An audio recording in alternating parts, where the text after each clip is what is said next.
Pastor, ano ho ang mangyayari today? Ngayon po ang pinaka-crucial na petsa. Go ahead, ma'am. Mismo po. Well, Manong Ted, ito nga po, particularly mamayang tanghali,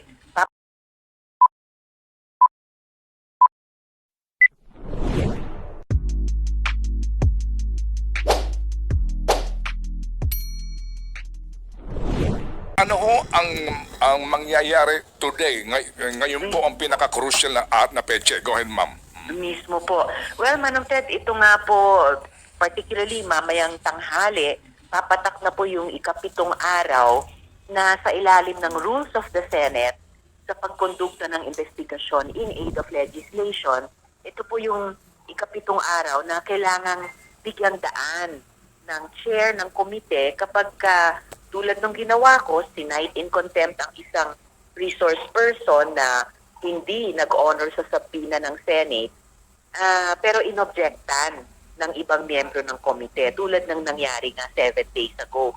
So, binigyan ko po sila ng 7 araw para makabuo ng majority of the members of the committee na mag-o-object. Kung mabubuo po nila yan, ma-overturn nila o kaya mababago nila, ma-alter yung aking ruling na sinasite si Pastor Kibuloy in contempt. As of yesterday po, Manong Ted, meron silang 4 na pumirma sa objection na yan. Kung naman hindi nila mabuo yung majority number, by the way, 8 po yun kasi ang aming pong Senate Committee on Women ay ang bilang ay 14, so majority dapat 8.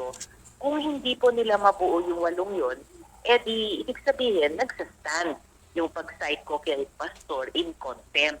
Edi ipa-follow up ko na po kay Senate President na paarestuhin sila for the purpose of paapirin na sila sa wakas sa committee hearing namin.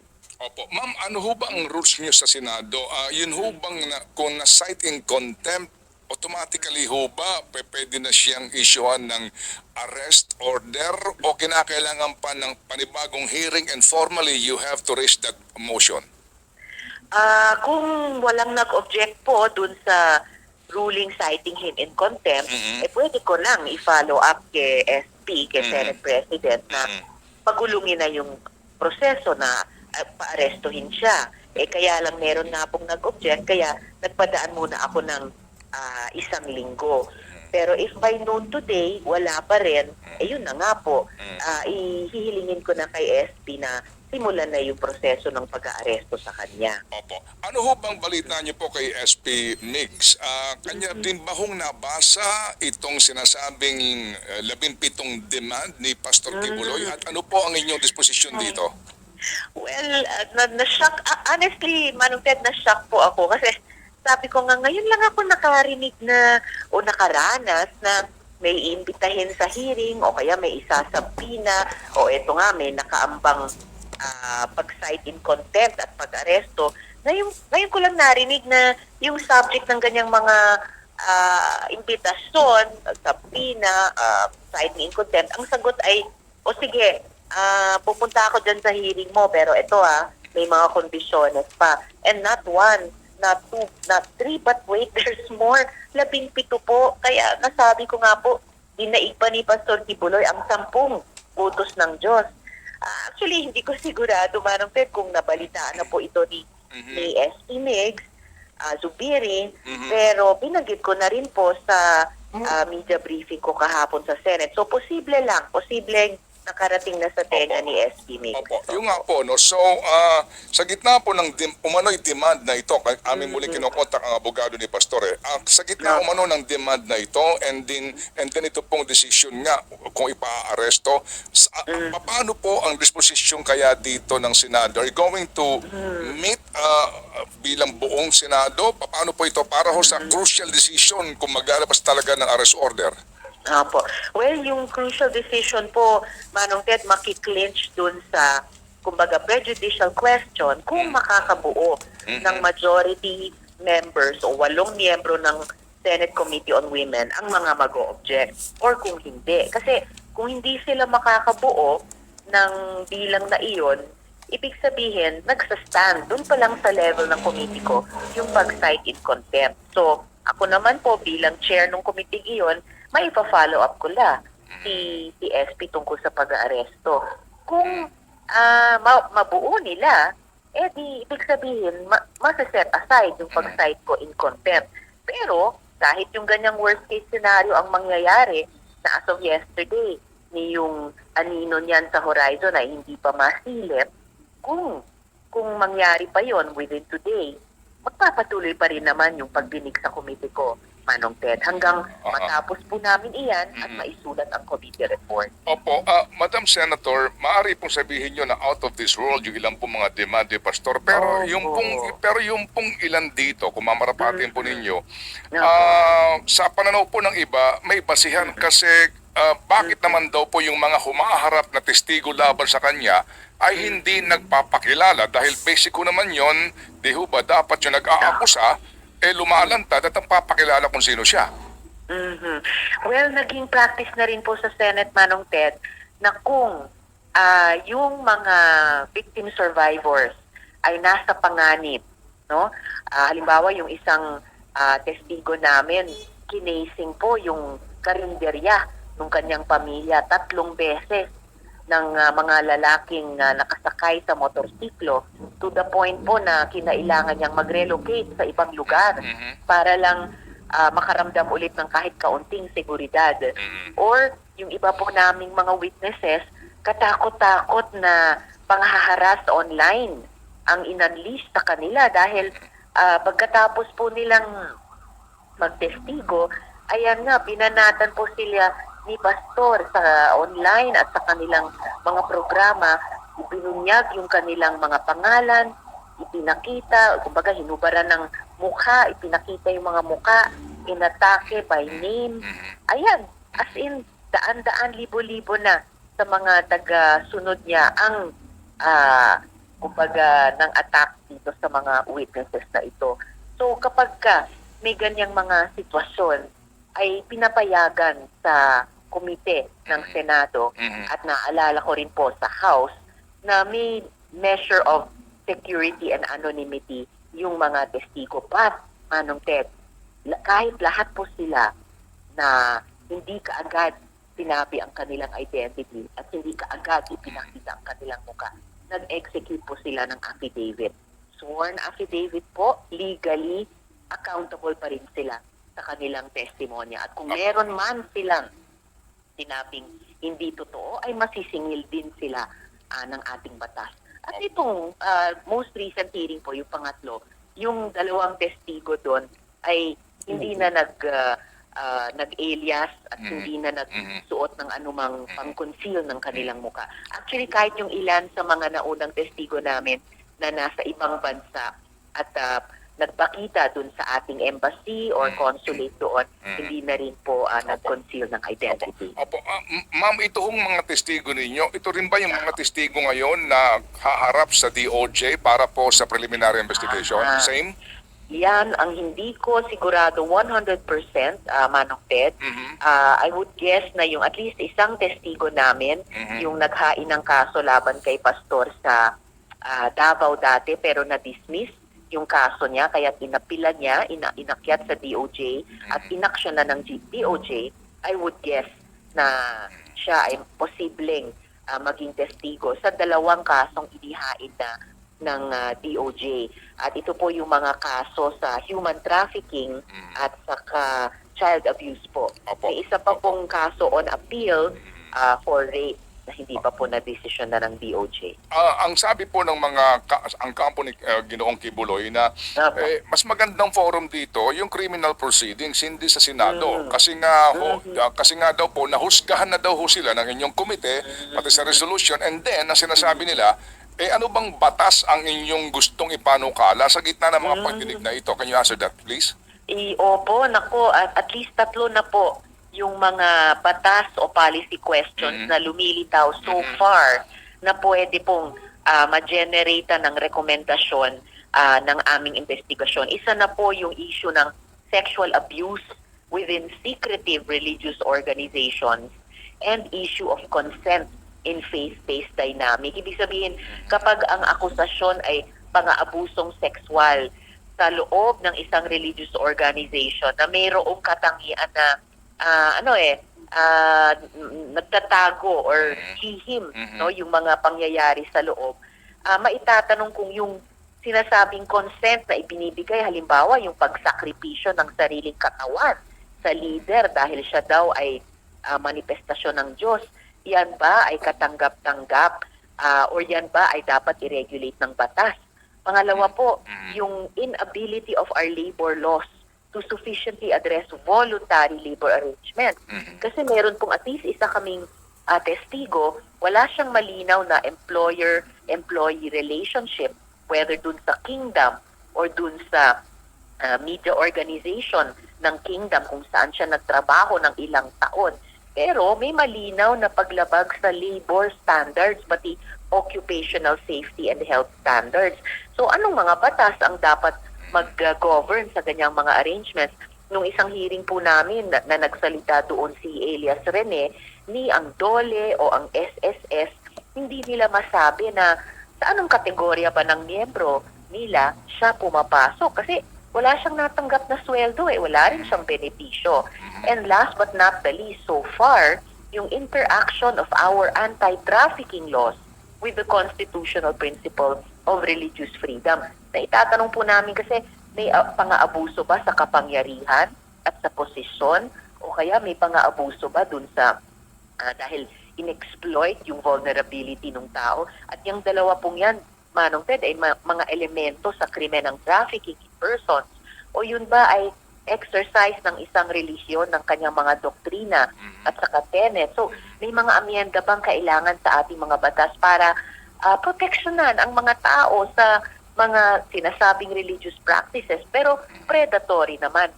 Sa all this time, walang sinasakal na freedom of religion. Opo. So meaning, ito hong mga binanggit nyo, no, ng mga posibilidad po ng, susog sa kasalukuyang batas or you're going to create a new statute? Posibleng susog sa mga kasalukuyang batas, Manong Ted, whether yung mga batas tungkol sa consent o mga batas lalo na sa paggawa, yung ating Omnibus Labor Code at pati yung kasalukuyang batas sa Anti-Trafficking in Persons Act. Kung kukulangin pa ang pag-amyenda sa mga batas na iyon, dun kami pwedeng mag-consider ng pag-draft ng bagong batas. At saka pala, Manong Ted, yung kahit may charges na ang DOJ laban kay Pastor, hindi po maapektuhan yung Senate hearing kasi at nagsalita na po dito yung ating mga korte, yung isang executive action tulad ng charges, hindi niyan pinipigilan ang pagpapatuloy ng isang legislative process dahil pareho silang importante. Ang isa ay mas importante sa iba. At saka, ang aming Senate investigation naman, hindi naman namin tinatakda kung sa inosente o guilty ba, no? Kundi, tulad ng pinag-uusapan natin, tinutukoy kung may mga gaps sa ating batas. Opo. Ma'am, ano po ang inyong komento doon sa isa po sa mga miyembro ng Senado na nagsasabi nito'y paglabag po sa separation of state and religion? Hindi po talaga, Manong Ted, dahil kahit ang mga religious leaders, wala po silang immunity mula sa otoridad at scrutiny ng gobyerno. Sila po'y mamamayan tulad ng bawat isa sa atin at sila po ay accountable din sa mga batas at penal provisions tulad ninuman. Wala pong blanket immunity. Yung mga kaso po laban kay Kibuloy ng manipulasyon, sex trafficking, child abuse, hindi po yan mga dapat na hayaang magpatuloy lamang. At may mga president na po tayo na mga religious leaders, hindi sila naging exempt sa pag-attend sa Senate investigation in aid of legislation. Diba, maalala po natin yung noong Pajero Bishop scam, inakusahan na tumanggap di umano ng mga Pajero mula sa dating presidente GMA, pati po sila ay humarap sa Senate Blue Ribbon investigation. Opo, ma'am, ito hong pag-involve nyo sa Anti-Money Laundering Council, ang binabanggit ho na naman po ng kabilang kampo, ito ho talaga ay senyales daw ng inyong fishing expedition. Ay, hindi po. Ito po ay tanda na ang komite ay nakikinig talaga sa mga testigo niya, lalo na yung mga victim survivors, para bigyang linaw, patotohanan, o di kaya pasinungalingan yung resolusyon. Dahil meron po kaming isang testigo, si Miss Reynita. Nagpakilala siyang buong pangalan niya at pinakita yung buong mukha niya. Siya po ay OFW sa Singapore. Meron po siyang isang sinabi na yung mga bank accounts nila ay ginagamit di umano ni Kibuloy para magpadala ng pera mula sa ibang tao, magpadala ng pera kay Kibuloy doon sa Davao. So, ginagamit ang mga accounts nila hindi para sa sarili nilang financial transaction, pero para sa iba. So, kumbaga mga peking, lumalabas para kay Miss Reynita, mga fraudulent na transactions. So, nung narinig po namin iyon, inirekot po talaga yung committee secretary na sa susunod na pagdinig, imbitahin ang Anti-Money Laundering Council dahil sa ganyang testimonya, posibleng nag-i-engage din sa money laundering sina Kibuloy. So pwede ho ba rin itong maging paraan para masilip ang anti-money laundering law kung ano po ang mga illegal transactions maliban dito po sa ilang pang sinasabi na ngayong sa kasalukuyan parang nangungulekta ka ng pera dito sa mga miyembro ng iyong kongregasyon, pinipwersa mo silang mangulekta and then para sa iyong sariling kapakanan. Will that be considered as money laundering? Posible, Manong Ted. So yun po yung itatanong namin sa Anti-Money Laundering Council at pati posible sa ibang relevant government agencies ano yung financial accountabilities ni Kibuloy kung mapatunayang meron siyang ganyang mga financial transactions. At yung isa nga ay binanggit sa unang hearing pa lamang na pinipilit niya yung kanyang mga tagasunod na maglimos sa ating mga lansangan at pati sa lansangan ng ibang mga bansa. Pinagkukunwari pa silang mga persons with disability para maawa ang mga hinihingian nila. Pinipilit silang magkunwari mga estudyante na naglilimos para makapag-aral, para makakalap ng mas malalaking amounts. Yun pala, yun ay pumupunta sa kanya. Halimbawa, sabi nung isa pang testigo, si Sir Dindo, na nakabase sa Canada naman, na may hinihingan sila ng $40,000 o $60,000 daw, Canadian dollars, para sa jet fuel ng private jet ni Kibuloy. So, yan ay hindi church activities. Opo, pero hindi ho ba kapag ho ganun, gusto ng tao sumusunod siya Hindi naman daw siya pinipilit, mamalimos ka para sa simbahan, ginagawa ng tao, hindi siya pinipilit. Is there a crime? Yun yung tanong dun sa issue ng consent. At merong bang genuine at 100% consent kung merong aspetong pagpipilit o pagkondisyon sa isip ng tagasunod sa loob ng ganyang klaseng mga religious organizations. And meron din tayong mga batas o polisiya laban sa forced begging. So, yun din po ay isang anggulo dyan. Sige po. May pahabol lang pong tanong si Senator si Chacha, ma'am. Yes, Senator Risa, may implication po ba dito sa kaso, o sa investigasyon ninyo, yung pagtalaga kay Pangulong Duterte bilang tagapangalaga ng mga ari-arian ng Kingdom of Jesus Christ? Kasama po ba ito sa titingnan ninyong anggulo dun sa sinasabi nyo kanina na baka may posibilidad na may kinalaman sa laundering? Ito pong sina Pastor Apollo Kibuloy? Sa ngayon, wala pang ganon. Pero dahil imbitahin po namin ang Anti-Money Laundering Council sa susunod na pagdinig, hindi ko masabing walang lalabas na ganong anggulo. Pero iintayin po namin at makikinig. Ang masasabi ko pa lang ngayon dyan sa pag-appoint ni Kibuloy kay Duterte bilang administrator ng kanyang mga properties, lalong dumami tuloy yung mga issue at lalong binibigyang diin yan na kumbaga yung mga kapalaran o yung fortunes ni Kibuloy at Duterte mukhang magkadugtong talaga.